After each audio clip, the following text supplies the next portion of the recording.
Germany is poised to commit 1 trillion euros or about 1.09 trillion US dollars for defense and infrastructure.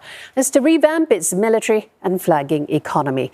The seismic spending shift is proposed by the parties hoping to form Germany's next government.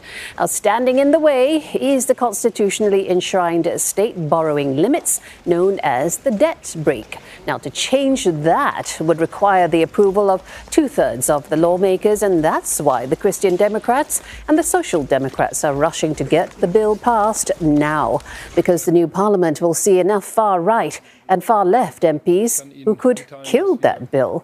Well, Trent Murray is standing live in Berlin for us. Trent, break down the package for us and tell us why Germany needs to spend big on its military and infrastructure.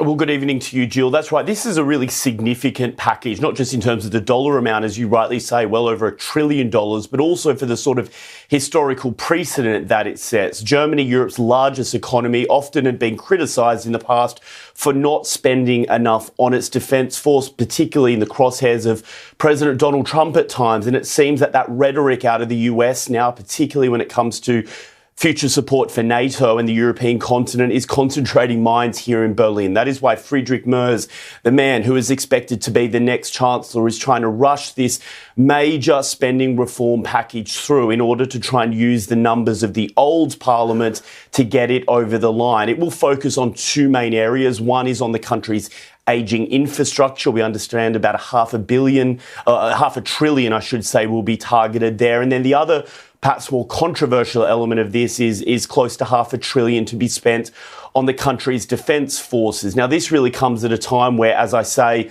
there are genuine conversations happening in Europe around just how committed the United States is to NATO, particularly in the face of Russian aggression in Ukraine. And so there is a real leadership role, I think, here for Germany to play when it comes to boosting its own defence forces.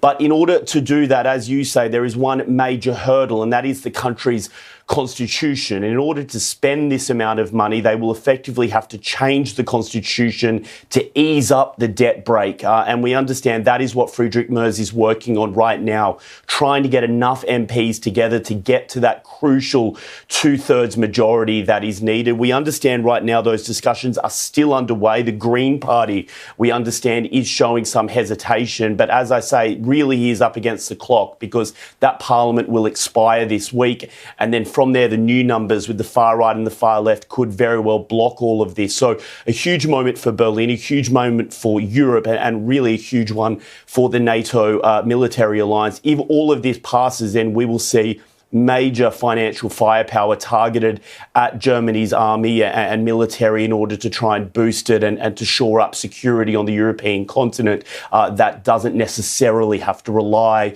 on the United States. Indeed. In Berlin, Trent Murray. Thanks, Trent.